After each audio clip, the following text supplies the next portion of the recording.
Hey guys, John Brenberg back with you from the Artemis Defense Institute with another tutorial video on what's called a Class III Malfunction. Remember I talked about the three types? This is the worst one. This is when Murphy's Law is really kind of struck and you're in a world of hurt with a Class III Malfunction. What does it look like and why does it happen? All right, so again, for the safety disclaimer, zero live ammunition, just working solely with snap caps that is in this weapon right here, zero live ammunition in this room. This is what a Class III Malfunction looks like. You've got a round that's stuck in the chamber and a round that's trying to get its way in there, but it can't because that round is stuck. The gun went off, right? It sent that bullet down range, but the hook, the extractor, which is that piece right there that's normally on the lip of the cartridge, failed to pull the cartridge out. This commonly happens with reloaded ammunition.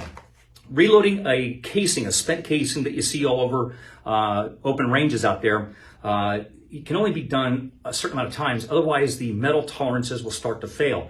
And what ends up happening is that the gun goes off, it sends the round down range, but then that casing swells up within the chamber, creating a lot more friction, and the variances and the tolerances of the extractor is meant to do that. It's got a spring in there so it doesn't break the actual 90-degree edge of that extractor. So sure enough, I've got a dead trigger. I look, yep, there's the Class III Malfunction. So I basically, if I can, I would tap and rack anyway. I'm just automatically doing that tap and rack. Well, guess what? It's still jacked up. It's not happening. So the universal way we teach, because every weapon's a little bit different, there are advanced techniques on how to do this so I can bypass some of the steps. But the universal way is, number one, I want to find cover, okay? I can't really do that on a range. I've got to stay stationary and static. But what I need to do is take the pressure off of that slide that's trying to force that fresh cartridge into the chamber with a spent casing. So keeping positive pressure up onto that slide stop lever, I pull the slide back until it gets into the notch, right? Now, normally I would be in my workspace, but for instructional purposes, I just want to show you this from a better advantage. Now that I've taken the pressure off of that slide that's trying to force that round in, but it's kind of like a rear end collision. I can't go anywhere unless that front car gets out of my way. I remove the magazine. Now, if it's my only magazine, I'm going to store it. If I have secondary magazines, I might discard it because the magazine could be the problem, a weak spring and so on. I come over the top. Again, gross motor skills. Let the slide go forward. Hit it again. Hit it again. Hit it again. As you saw, the casing came out.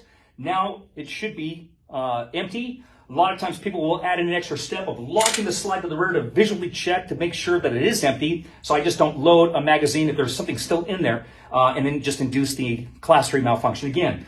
Retrieve the magazine, make sure that the bullets are facing upward or facing forward. Insert, power stroke, basically you've loaded in mid, ready again, and now you're back out on target to reassess and re-engage. So there's a lot of memorization steps, right? Emergency action, roll, press, rack.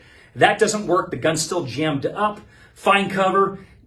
Pull the slide back to the rear. Lock it in place. Remove the magazine. Store it. Rack, rack, rack. Insert the magazine. Rack again. And hopefully, your eyes are still on the target while you're doing this in your workspace. Okay? So that's the Class III Malfunction. It's a doozy, especially under stress, to try and clear it quickly and efficiently. And all it is just taking the time to dry fire. And that's why snap caps are such an essential and integral part of your kit, of your supplies that you should have on hand, that you're able to do this. So you don't actually have to go to the range and do this. You can do this at home. Just make sure that there is no live ammunition in that room with you, and verify swapping it out. You can even have somebody else check it for you that you are using snap caps. Very easy to sometimes even mix them up. Okay? Anyhow, that's the tip for the day. Class III Malfunctions. Take care. Train consistently. Train constantly. Train repetitively, and train with purpose. I'll see you next time in another video. Take care.